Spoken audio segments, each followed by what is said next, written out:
Welcome to this panel on repairing, I don't know if it is repairing finance or repairing public confidence in Europe and European institutions and growth prospect for this continent that I know and you know very well. And we want to share today with you some very specific insights on the current situation in Europe, growth prospects, as well as what would be, if you were in power, and you are to some extent in power, the panelists are certainly, what would be the prescriptions, the measures that should be taken to to strengthen the growth prospects, certainly in Europe, reduce the risk for, reduce unacceptable unemployment rates in most of Europe, strengthen growth prospects again, and also coming back to the first point,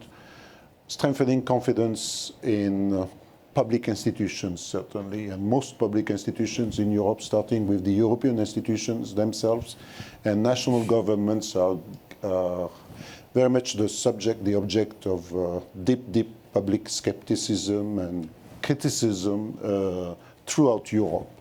So let me first introduce briefly the CVs, the biographies are in your program. As you can understand from my accent, I'm Canadian, by the way. But I'm Canadian, but born in France, Canadian citizen for a longer time than most of you people in this room.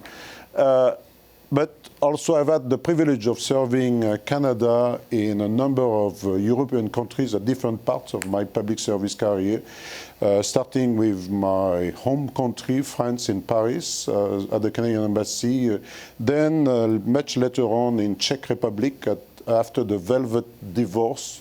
So I was serving from Prague in Czech Republic and Slovakia at the time where certainly the Czech Republic was seen by most investors and gurus, financial gurus, as the gem and the best example of moving away from central planning jurisdictions to actually free market economy and certainly growth prospects that have been disappointing since then. And last but not least, my last posting in Europe was in Spain between 2000 and 2004, before the burst in the real estate bubble in Spain. So that's enough for my own introduction. I am pleased to introduce on my left Howard Shaw, who is the executive chairman of Shaw Capital. Then Christine van den Buckel, managing director and head of European credit markets, Crescent Capital Group. On my immediate right, Christian Angermeyer, founder and CEO, Aperion Investment Group.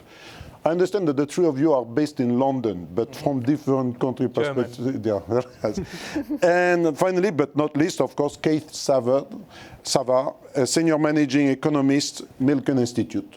We have agreed just prior to meeting you to 3 points. First of all, we are going to have try to have fun of a situation that may be rather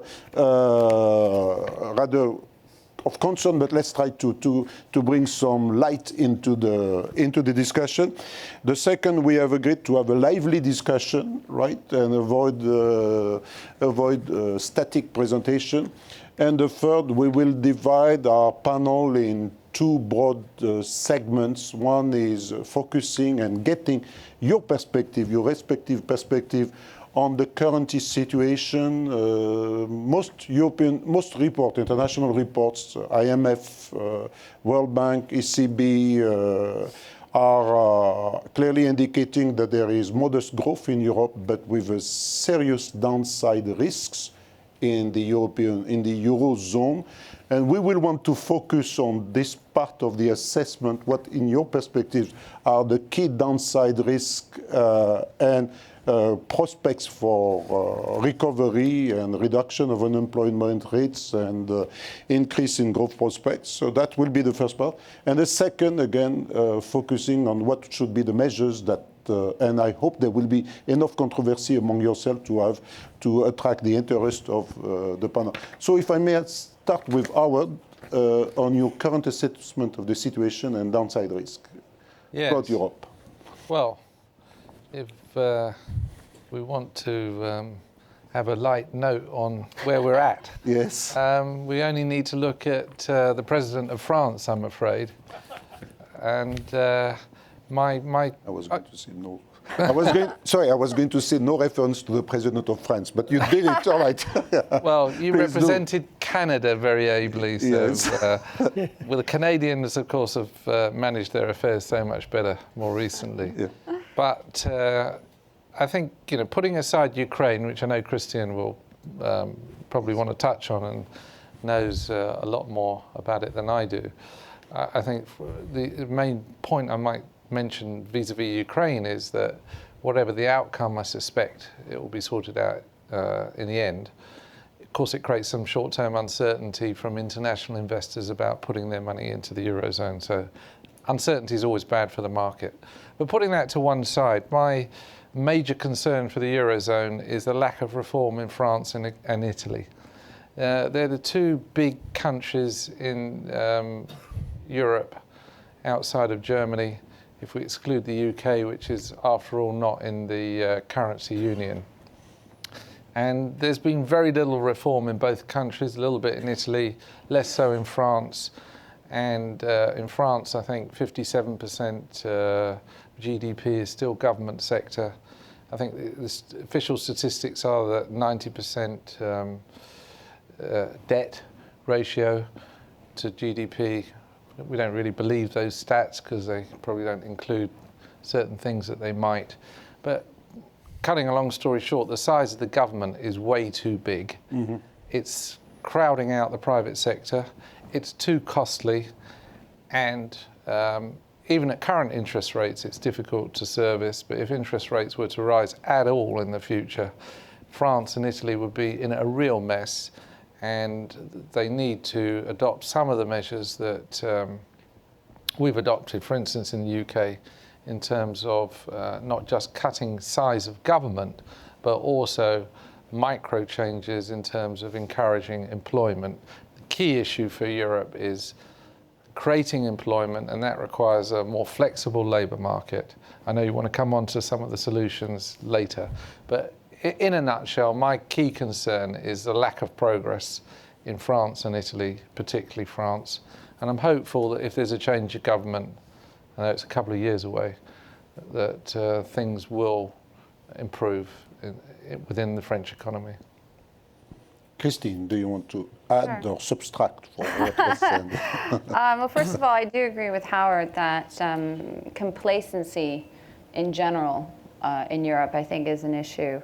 A number of governments have made some good progress, but my concern is, given the euphoria in European capital markets, that people feel that the problem is sorted, and it's far from sorted. We have many, many years, long road ahead of us in terms of continuing the necessary reforms, not just in the economies, but, for example, in the banking system. So I completely agree with Howard on that point. I wrote down two other aspects to potential downside risks, and one of it is focused on growth. That's one of the topics of the panel is European growth. I think that one thing that many people in the US don't understand is the importance of the micro sector and the SME sector in terms of the European economy. I think it's also partially driven by the fact that Europe isn't one nation, it's several nations. And because of that, you've got a very, very SME-dominated economy. And because of the banking reforms that are going on, a lot of SMEs are quite nervous about accessing finance, and they are responding to that in many ways. Some of them who are ahead of the curve are seeking alternative sources of finance, but a number of them are doing things like hoarding cash. M&A activity continues to be very muted. They avoid shareholder-friendly activities like dividends and buybacks. And there's a direct correlation by banks, or I should say, difficulty of accessing finance and growth rate. And this, without solving this, European growth will continue to not occur. Europe will continue to stagnate. And then also, I think it's a remote risk of happening, but I do think that on the outside, Euro skepticism is another key risk. It's an outside risk. I don't think the European Union will dissolve, but if you look at the upcoming elections that are happening in Europe, you'll see that a number of Eurosceptic parties are starting to gain favor, including in some of the more important economies within Europe. For example, the UK, France, and Germany have all seen examples of this. I don't think they're going to necessarily take over. However, if this sort of trend continues, I do think it is a key risk in terms of the stability of Europe. Thank you, Christine. Coming back to Ukraine, Howard said that things might still sort out in Ukraine. I believe you have a different viewpoint on the risk associated with the current situation in Ukraine and the threat possibly that it poses to European stability and growth. Yeah, first of all, from a German perspective, what is always my point of view, I totally agree with the 2 points of view just made with all of the risks you mentioned. And I think Ukraine, the problem is just one more risk, what is then coming onto Europe. I think it's definitely worse than people think. Because the main thing, I think, what Americans get wrong is they are just criminals. So, and the German government is fully aware of that. No, it's like Americans, what I see here, it was very interesting. I'm here since a week now. Yeah, they seem to like to have good and bad. Yeah, and like the new government is good because it was a revolution. The Yanukovych was bad. The truth is, Tymoshenko is the same criminal. She just looks better. Yeah, maybe LA is a city where people appreciate that, but.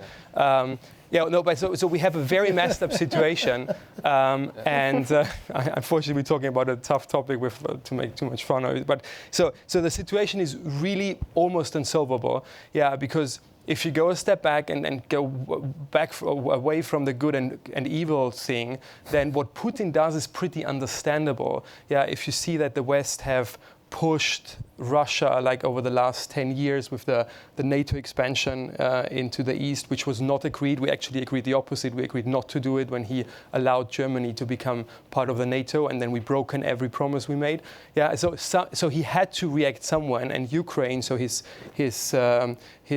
front part of Russia was just too much. So now, but we have maneuvered us into a situation where I personally don't really see a solution. And the bad thing in Ukraine is that no improvement is, so it's not sustainable. So we can't say, okay, we just go on like this, because no news is very bad news, because it has to deteriorate. If it doesn't get better, but I don't see, or I see the probability is very low that it really gets better, because gets better, I think we crossed the Rubicon where any party can pull back, without massive face losses. And unfortunately, this is how politics works. It's not about what would be the right thing, but we did that and whatever. So one big problem is Putin, but also the West is like they are parts of their own system. So he's not a dictator who runs the country and it's just him. He has built up a system, and he actually decided to bank on that Russian soul and that Russian spirit, but now the system is actually pushing him to be very, very hawkish. So whatever we do, he has to react. I think what also the West is underestimating, he's not a small country dictator, meaning if we impose sanctions, he will push back, or he will pull back. He will actually, the harder we react, the harder he will react, and he's prepared to really go back, into a Cold War situation. So what I think is that, unfortunately, the probability is really high, more than 50%, that the whole Ukraine situation is going into a really full-blown civil war. I don't think, I think maybe 25% that really Russian troops go into eastern Ukraine. But it definitely, or with a high probability, will be a proxy war between the West and Russia. In the moment we have a proxy war, the West needs to respond with real sanctions, because all what we see now is actually showing the dilemma that nobody dares to do real sanctions, because they know it won't make it better, it will make it worse. Then actually the West is not unified. We cannot agree on sanctions. Germany doesn't want trade sanctions because who's going to pay it? We're going to pay it. Britain, they are very vocal, but they don't like financial sanctions because they have all the money from the Russians. America is like, okay, do both the best. So they're not even agree on that. But I think if it becomes a civil war, what the probability is high, then we will see more sanctions and we will slide into a sanction war, which now coming to the bigger picture will then circle back on the European economy, because I'm very pro-European and I think the European project will work. And also Germany is 100% committed to the European project, but also Germany is not almighty in financial terms. And we really, and I think people underestimate that we're really stretching us to already help what the problems are there. And as we just heard, the problems are not solved. We're on a very good way to solve the European problems in a 10-year time horizon. And we have maybe done 35% of the reforms needed. So if we now distract ourselves financially, because Ukraine is not just a political mess, it's also a financial mess. The German internal estimations, I would say, are like $20 billion need in the next 12 months. Who's going to pay that? Russia? No, we just a little bit scared them off. America is always, sorry for that, very vocal, but they won't write a check. So at the end it's Europe, and if it's Europe, that means Germany at the moment, because the others are already getting money from us. So in some when, that's just too much. And then I fear, if some other core, let's call it core European countries, need money again, somewhen there will be more resistance to do it, because we just like lived or supported beyond our means. And maybe a last point, what I think is very important, how does Europe work? Europe is not one country. So Germany, especially our chancellor, who is maybe the best politician Europe has had for a very long time, and was really the luck that we had such a leader, worked what she calls tough love. So Germany was always committed to say we support with financial means if you do reforms, but it was a stick and carrot game. So, and it really just very practically said it was a lot of time spent from German politicians pushing the other countries with reforms. If now everybody gets distracted to the Eastern Europe part, and the capital markets are very complacent. So we have countries like France who are saying, meaning our bonds are trading almost like Germany, and nobody's looking at us at the moment because everybody's looking east. Why should we do reforms? Unfortunately, the little small downside of democracy is that democracies are not good for reforms, because politicians want to get re-elected. So I think the defocus, and all of that leads to less reforms in Europe. So, and that will somewhere bring the fears of capital markets back to Europe. And the last sentence, which shows how bad it is, there was a German government delegation 2 weeks ago in China, and the Chinese finance minister said, okay, the 3 biggest threats to Europe are France, Italy, and Ukraine. And I don't know, always when I say that,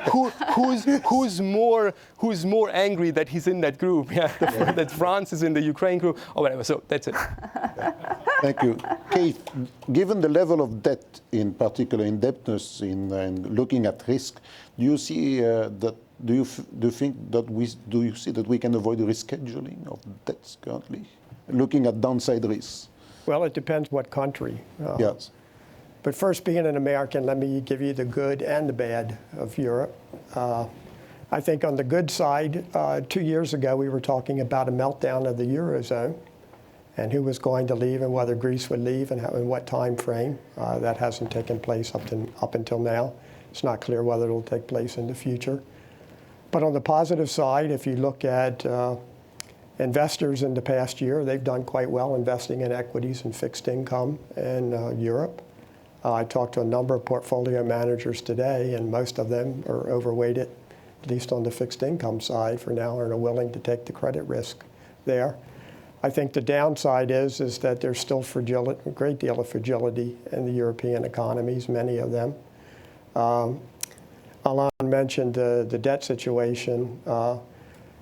Actually, if you look in the past couple of weeks, you've had both Greece and Portugal, from the sovereign perspective, enter the market again and did quite well. Their issuance was oversubscribed. Some people were sort of puzzled, well, why would people buy Greece at this point? But actually, when you look at the maturity profile, it's not so bad over the next few years. And since 80% of the debt is now held by the official side, official creditors, from the private sector perspective, you might take a punt on Greek debt for a while. I think in terms of the political risk, which Christine mentioned, I think the Eurosceptic sort of issue is becoming more prevalent in Europe. But I think, at least in the latest polls that I've seen, that in terms of the European parliamentary elections, which take place next month, they may gain in total maybe 15% of the vote. I mean, that's not insignificant, and it's come up a long ways, but still, I don't know how much real impact they'll have on policies. And one person described it as more that Eurosceptics together are sort of more like a Mad Hatter Tea Party as opposed to the Boston Tea Party. So I think I'll leave it there, and you can go on.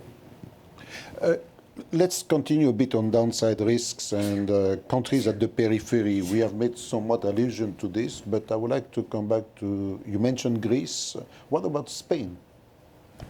Anyone want to comment on Spain growth prospects and where the situation is at? Howard? Well, I think Spain's been an interesting example, because in the private sector, wages have fallen in many industries, and that is helpful in making them more competitive in an environment where you've got a fixed exchange rate. So the biggest problem for Spain is actually the fixed exchange rate. Mm-hmm. But it hasn't helped youth unemployment. They still have incredibly high unemployment, but particularly amongst youth. Correct. And a lot of industries taking advantage of temporary workers. So I think the Spanish economy is becoming a bit more competitive, and that will be helpful over time. But it's too little and too late, really, to avoid considerable unrest and poverty amongst the population, which I think could have long-lasting effects in that country. So I think that they're doing something, but perhaps not enough. We talked about the banking system. I'm not sure the banks are as solvent as they'd like to say they are in Spain, so we need new sources of finance, particularly in Spain, to get that economy moving. But I come back to the point, I think a lot of people focus on Greece and Portugal and even Spain. They are important, particularly Spain, but they're nowhere near as important as France and Italy.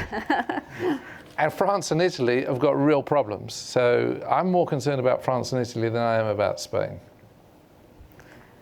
I think that the upcoming AQR, the Asset Quality Review, is really critically important, and also the stress tests, because I think a lot of people who are kind of in the know that there's a lot of buried secrets on these balance sheets, and the problem is harmonization and transparency across all the different jurisdictions. I mean, the thing that a lot of people, I find, don't really understand is that people talk about these regulations, but then each nation is allowed to implement them in the way that they see fit. And I think that the AQR and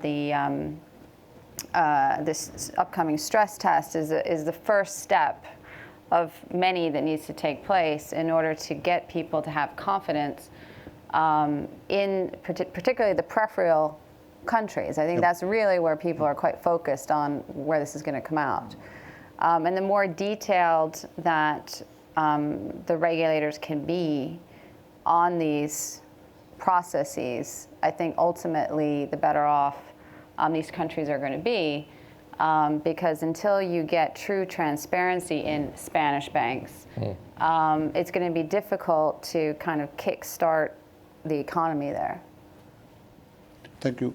Christian, you spoke at length about and quite convincingly about the state of situation and worrisome state of situation in Ukraine. What about the risk of spillover in Central Europe? I'm thinking in particular Czech and Slovakia, whether not spillover of the political crisis, but the downside impact on those Central European country economies like Poland, Czech Republic, Slovakia, and Slovakia having a very close relationship with Ukraine as an example. So what do you see the situation there? I mean, definitely the trade flows are already bothered already now, but I don't think there will be a political spillover in terms of that Russia ever thinks of taking Poland back or whatever. And I think they don't want it, by the way. They have their strategy is more, meaning again, Ukraine is not that they plotted for 10 years getting Ukraine, because Ukraine is maybe Russia times 10 in terms of corruption, and it's nothing in terms of economy. It was like a buffer question. We just practically took away the last buffer. By the way, also there was this famous quote of our chancellor, which was translated here that he's crazy when she said that to Obama. What she didn't say is she said he has another framework he thinks in, which, by the way, you can be very sane and have another set of values. And his set of value is still the Cold War value, which is defined, okay, what is my buffer zone and how long does a rocket need from the NATO to reach Moscow, which is at the moment 12 minutes from the nearest border station to Moscow. And if we would have rockets somewhere in Ukraine, then it would be 4 minutes. Now you might think, what is the difference between 4 and 12 minutes? It's the possibility to fight back and kill the enemy before you are killed. That's the way they think. This is why they want Russia. There is no economic, why Ukraine, there is no economic. What I more think, what is the larger plan, and we should also not forget in a global dimension that Putin, and by the way as well China and a lot of other governments, and I think this is the challenge for Europe and for America on a global perspective, is that we have more and more governments worldwide who are not democratically elected, so they have other cycles. They think in Putin has a 20-year plan because he will be there most probably in 20 years to harvest it.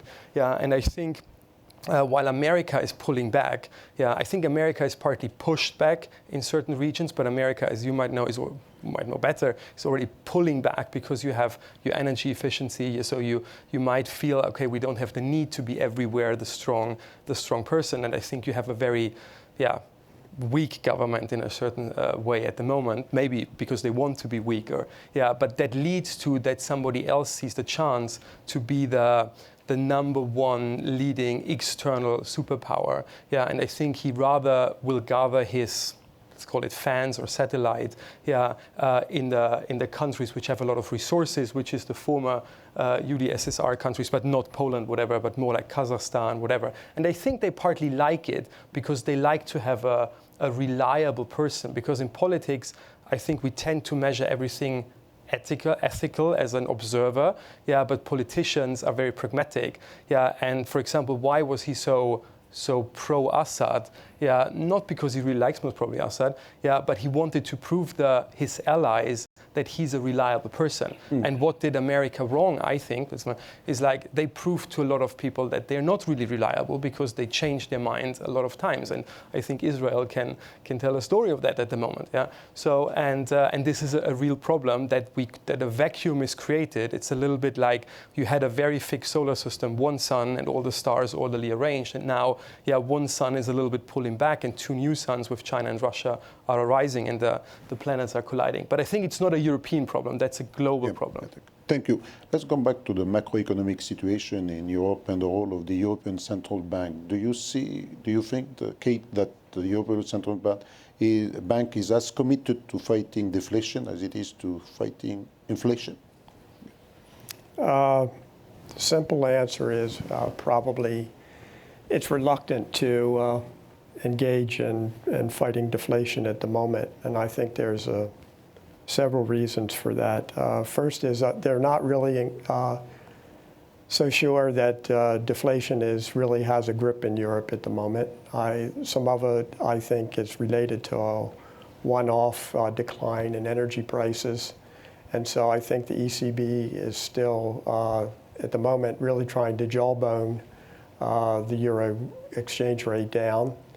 They also, I think, would like to, how best to put it? I think that what they really intend to do is really focus on the banking union much more, as Christine raised. I think that's a much more important issue at the moment because they want to reinstill financial intermediation within the Eurozone, and with the banking accounting for about 80% of that, that's what they really need to do. I mean, they will move forward with QE, but it's a difficult problem for them if it comes to that. First is, what instruments do you buy? If you buy German bunds, and right now the 10-year bund is about 150, 1.5%. I mean, if it goes to 1.2, I mean, it may change the yield curves in other countries and all, but is that going to stimulate lending and increase economic activity? Probably not. They would like to engage in buying non-sovereign bonds, but really the market's really not that large for them in order to do that. By the ECB's own estimates, they said that they would, if they purchased $1 trillion in bonds, it might move the CPI up by anywhere from 0.2% to 0.8%, probably on the lower side of that estimate. And therefore, I think at this point, they're going to wait until at least June to see what the new forecasts are for inflation put out by the ECB. And then if the forecasts are lower, they might lower interest rates, but then they will have probably a negative deposit rate that they will have to deal with. And maybe as a last measure, they'll go to QE maybe sometime in the fall. Yes, Christian. I would agree with everything. Yeah, I just would turn it around. I mean, because at the end, I'm sorry, they always say that, but it's Germany who a little bit like has the hold on EZB, and the only thing we cannot live with is negative interest rate because it's too obvious. So the Germans have a problem with inflation, and even if we go into the public, so even if we go to a deflation, the politicians need to be very careful not to be seen as doing something inflationary, although it's bullshit. Sorry for that, but in an economic term, this is unfortunately how every country has its obstacles. Yeah, and the German thing is the inflation thing. So the ECB, from my point of view, will choose something which is not so obvious into the face of the German public, while negative deposit rates would be very obvious, while bond buybacks or anything else, is too complicated to understand for the normal ordinary man. So agree with her, but I just think they will take rather the bond buyback things, measures, and not go to the negative interest rates. Howard, you may want to comment on the role of Germany, in particular, in this respect, and why is the model so successful as it compared to the rest of Europe? Absolutely. Well, I have experience in the real estate and telecom sector where we are active and employ people. I have to say I slightly disagree with Christian's comment that Merkel's been such a great leader. I think the reforms that were made in Germany that were critical were actually under Schroeder. But I don't doubt that. Well, that's also true. So what I think Merkel's done. We want a bit of controversy. Okay, I think what she did initially was keep steady hand. She's been very clever at the political manoeuvring to keep the EU project together, which I'm not a fan of, but let's put that to one side. But in the economic terms, she actually didn't do that much, which is not a bad result for a politician. But she inherited a good platform. Yes. And what I find in Germany is that our experience in Germany is, first of all, people talk about work ethic. I don't think it's so much work ethic because they have long holidays and not necessarily particularly long working hours. But when they're at work, they take their job seriously.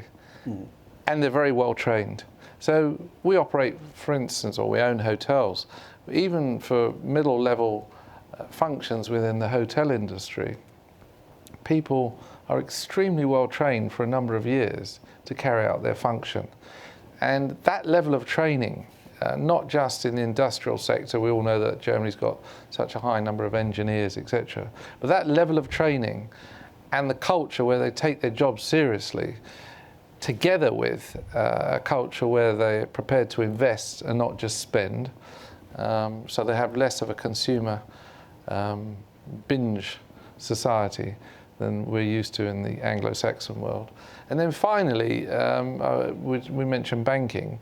I think Germany has definitely benefited significantly post the crisis from a diversity of banking sources. So we found, particularly in our real estate business, that banks were still open for business immediately after the crisis, maybe on more conservative terms in terms of LTVs, maybe at slightly higher margins, but fundamentally there were liquidity pools from people like Landesbanks and savings cooperative banks that were got massive savings pools from the retail public. So even if large global investment banks or corporate and investment banks were pulling back, there were other entities within Germany that were prepared to lend to Mittelstand, real estate, etc. And that made a big difference to the stability of the economy. However, a final point about Germany and Merkel, she is a politician who likes to be popular and be elected, like most, and she's got a fantastic result in the last election, but unfortunately she didn't quite win, and her former partners were voted out of parliament. And now she's got a coalition with the SDP, and frankly, she's made some ridiculous concessions in order to stay as Chancellor. So, for instance, she's talking about reducing the retirement age for people who've worked for 40 years or more, when she's been lecturing the whole of Europe about the fact that they need to increase the retirement age.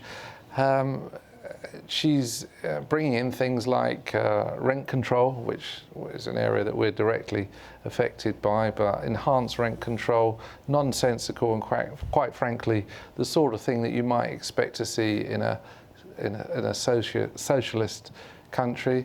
And most of all, I think the most damaging thing that she did to the German economy was, although they haven't carried it out yet, was this statement that they're going to abandon nuclear energy. I mean, how barking mad is that? I don't know how many billions. We have gas. Yeah, well, I don't know how many billions you spent on nuclear. You've already got extremely expensive energy prices, which the consumer pays for. They subsidize industry, but I think your energy prices are probably 3 times the price of America. And there it is. She's going to say, well, no more nuclear. So let's just rely on wind or something. It's going to be even more expensive. So I'm not sure that she's doing business-friendly things that are good for the economy today. That worries me. But hitherto, Germany's benefited from reforms made 10 years ago and the level of training and investment in the economy and what is effectively a very, very competitive exchange rate, because clearly they haven't had to revalue as they would have otherwise, and wages have grown slowly and they've become more and more competitive. So it's been a great story. I think it will continue to be a solid economy, but I do think the things that are happening now are in the wrong direction. And I think that a number of countries, residents of a number of the peripheral countries, for better or for worse, for truth or not, actually look to Germany not as this benign, altruistic benefactor, but one that is almost obliged to help the rest of Europe because of the exchange rate, because of the benefit of the exchange rate. And you can debate how much they benefited from it, et cetera, et cetera. You can say, well, all right, fine, let's say they did, and therefore, it doesn't mean they are obliged, but it's quite interesting that if you speak to a Spanish person, and I'm talking about, Spanish people in London, these are banker types. These are not, kind of guys on the breadline, they actually view it as Germany's obligation to help the rest of Europe, because they say, we have not benefited from this exchange rate. Germany has, and it's basically payback time, is what a lot of, and again, you can debate that, but that is the view that a very large proportion of the population of those countries has. We have only 18 minutes to solve the problem, okay? To help solve the problems. The G20 finance ministers and central bank governors have agreed to develop ambitious but realistic policies with the aim to lift collective GDP by more than 2% above the current trajectory implied by current policies over the coming 5 years. 2% over the coming 5 years. You're in a position to recommend to ministers of finance and governors of central banks in Europe, the key measures that should be taken by them in a coordinated way to achieve this target. What would they be, those 2 or 3 measures? Howard, should I try with you? Well, you mentioned a coordinated way. I'm going to focus for a moment on the UK, where I was born. Each of you. And live and operate a business. We benefit from not being in the euro, clearly, so there's a macro side to it. But our government have taken a number of micro measures over the last 4 years, which collectively are starting to make a real impact. So the UK's growth performance is now significantly outperforming the rest of Europe, and is probably the fastest in the Western world today, or close to that point. Why? Well, we've created 1.5 million private sector jobs over that period. 1.5 million. That's a massive amount. A lot of those people are working for small businesses or actually self-employed, one-man bands. At the same time, we cut the size of the government. Not the size of the amount of money that the government borrows, because the stock of debt's gone up. But we reined back the growth in expenditure, and at the same time raise taxes. But we did let people go in the private sector. So hundreds of thousands of people have gone in the private sector. And at the same time, we made a number of welfare reforms and reforms to employment legislation. So the most popular policy in the UK by a country mile, almost unprecedented, of close to 80% of the population agree with the measure that the Conservative government or the coalition government introduced, where you can't earn more from welfare than the median income. So, in other words, people previously, through housing benefit, having lots of children, living in London, perhaps were getting more money off welfare than the average person median income. And they introduced a number of changes to welfare to make it harder to abuse the system. But the most popular policy, which is really interesting for the West, is that nearly 80% of the population actually thought it was unfair for these people to do so well off welfare, and why should I work hard and other people live better than me, pay no tax. So that welfare change and some other welfare changes was combined with a increase in the level at which you pay income tax for lower paid people. So we've taken millions of people out of the tax net by raising the threshold at which you pay income tax. So the combination of slightly more friendly employment legislation, making welfare less attractive, and making it more attractive to go to work, combined with shrinking the government sector, hallelujah, people find a job. And quite a lot of the people who are coming into the private sector were actually white-collar people from the public sector who are quite well educated, but they've been motivated to find something to do for themselves. So I think the UK example is a really, really important example that the rest of Europe can learn something from. Keith, do you want to offer your own policy prescriptions with respect to achieving that objective of an incremental 2% more? Yeah, let me first say I agree with what you said, Howard. And one of the things that has struck me is actually when you look at the size of government in Europe, it's anywhere basically from revenue as a percentage of GDP is anywhere from 42 to 52%. When you look at it in the United States, it's about 32, and that's for general government. So there's a huge difference. And so, you know, you have the inefficiencies of government. Also on the labor reform front, if you look at the countries that have had the most difficulties in the southern tier of Europe, they are the ones that have made the most reforms. And it's come at a huge cost. I mean, basically Greece has gone through a depression with a decline in sort of GDP of 20 to 25% in the last years, but they have made progress and things will improve. However, to me, what the real danger is in Europe going forward is the fact of reform fatigue. They just will not continue along the line that they have for the past few years, and I think that will be a real detriment if they don't continue to do that. And this gives rise, again, back to the point that Christine made earlier about Eurosceptics and whether they really gain a foothold and slow the reform process down. Thank you. Christine? I think that there is a kind of general theme that we're all talking about, which is very, very difficult for a government to actually implement, which is, I think, the theme of flexibility. The one thing that Howard did not mention was that the UK managed to do this even though the banking sector in the UK has actually shrunk quite dramatically. And that makes it even more remarkable, in a way, that they were able to do this. And I think that part of it is that they were more willing to accept different forms of finance and adapt faster to the changes, potentially.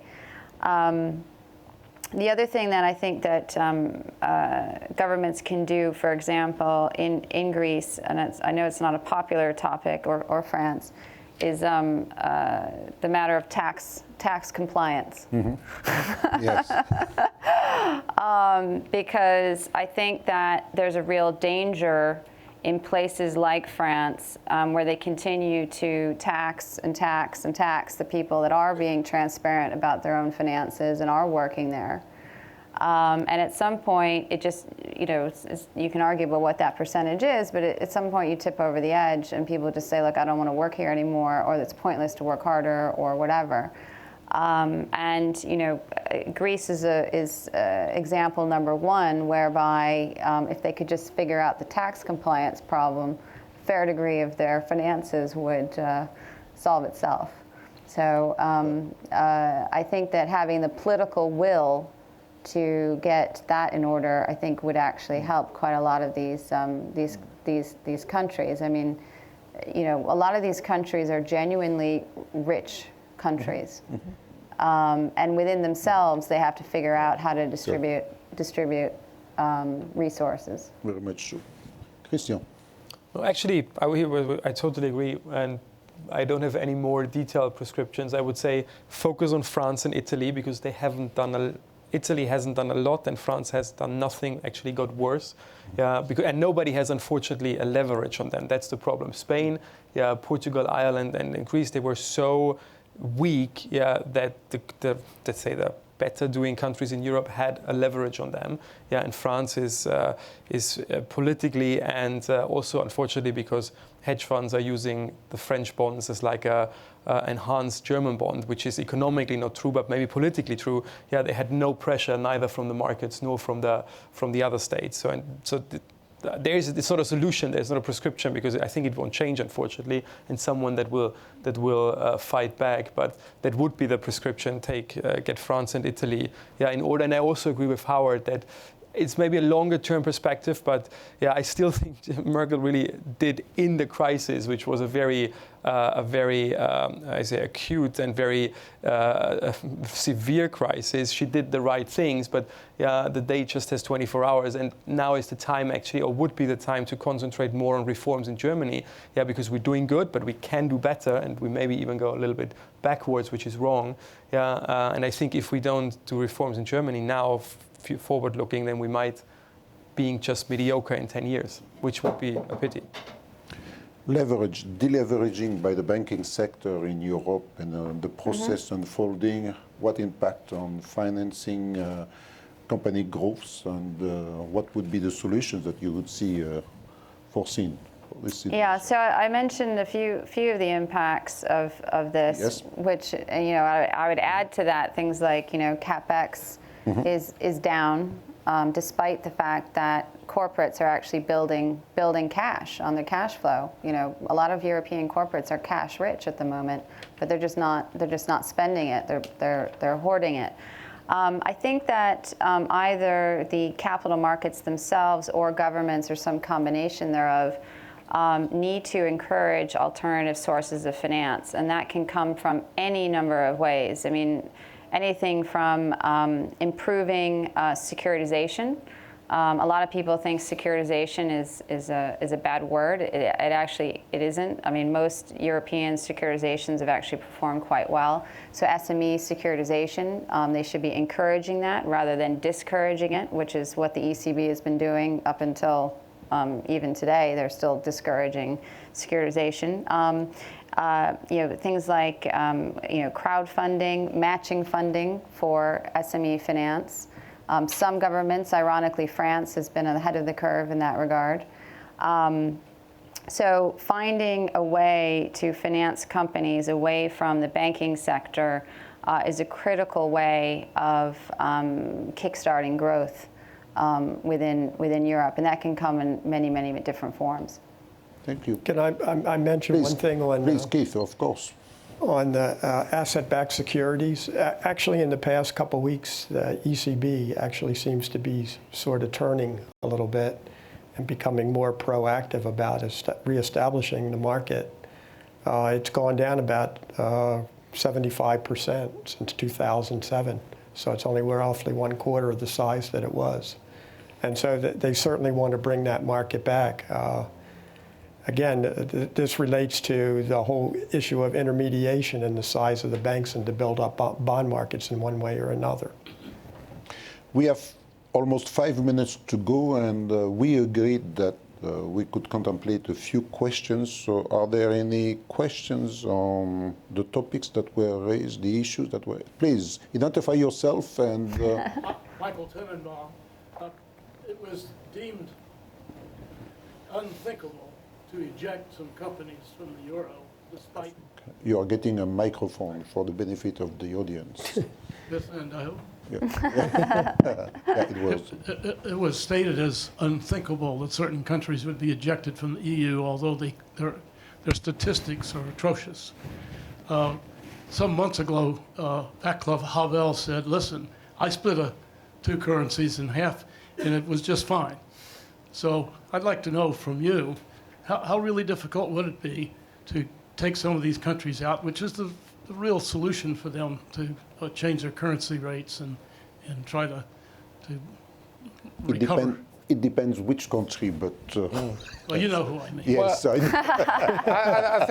I think personally that it would have been a very sensible solution 3 or 4 years ago. Yeah. It's difficult for Germany now because they've put so much deposits. The Bundesbank got so much deposit at the ECB. The financial risk to them of the thing unwinding is too great.